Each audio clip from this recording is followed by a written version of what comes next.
A teenager has been sentenced for murder after stabbing an 18-year-old with a Rambo knife in what was described as an utterly pointless killing.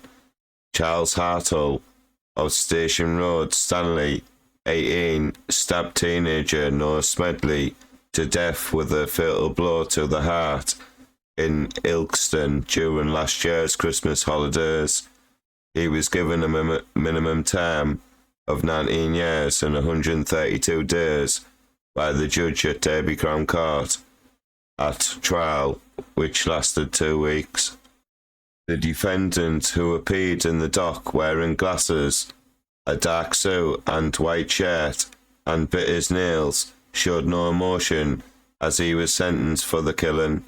Hartle, who was 17 at the time of the killing, delivered a single blow with a knife to Noah Smedley, who had met Hartle and his 3 friends off Heenaw Road, Ilkeston, Derbyshire, to sell them cannabis.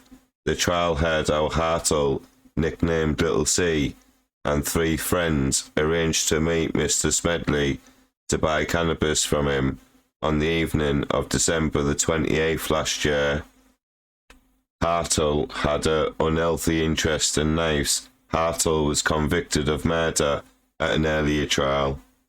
The victim arrived on a scooter at around 8:15 p.m. after the deal had taken place in Rose Avenue off Heenaw Road, Ilkeston. The defendant moved forward and pushed the fearsome blade into the victim's chest before he and his friends fled the scene. CCTV played during the trial showed Mr. Smedley stagger into the road and collapse, despite the best efforts of passers-by and paramedics who tried to keep him alive. He was declared dead at the scene a short time later. The court previously heard how Hartle had an unhealthy interest in knives and went with his friends to buy cannabis from Noah that evening. Police said Hartle then travelled to Derby City Centre in an attempt to distance himself from the scene. Mr. Langdale said the defendant regularly carried a Rambo-style knife for the kudos and bravado and to show others he was a big man. Hartle went to meet his girlfriend at a house party after the stabbing Mr. Headley in the heart.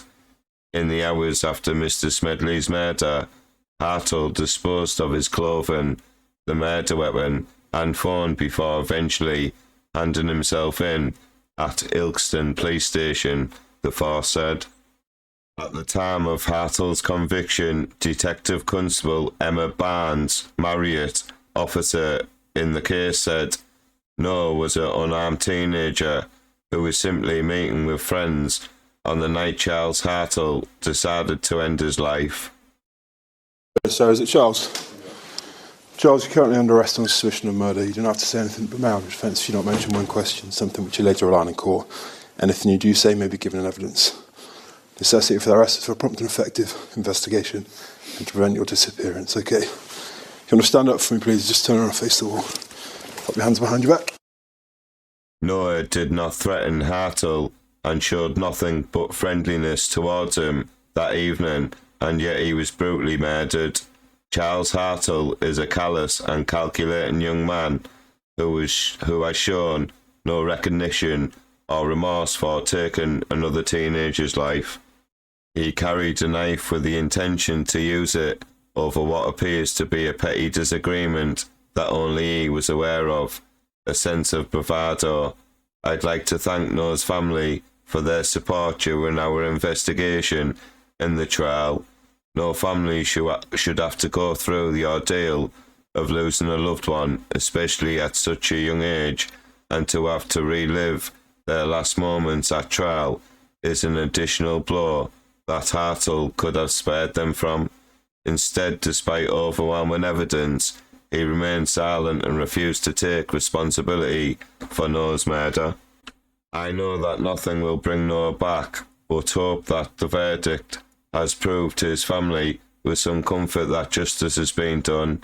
The hours after the murder, Hartle disposed of his clothing, the knife, and his phone before eventually handing himself in at Ilkeston Police Station. In a prepared statement given to police, Hartle said he accepted inflicting injury on Mr. Smedley, but claimed he had acted in self-defense. He said there is a history to this, and Noah and I did not get on.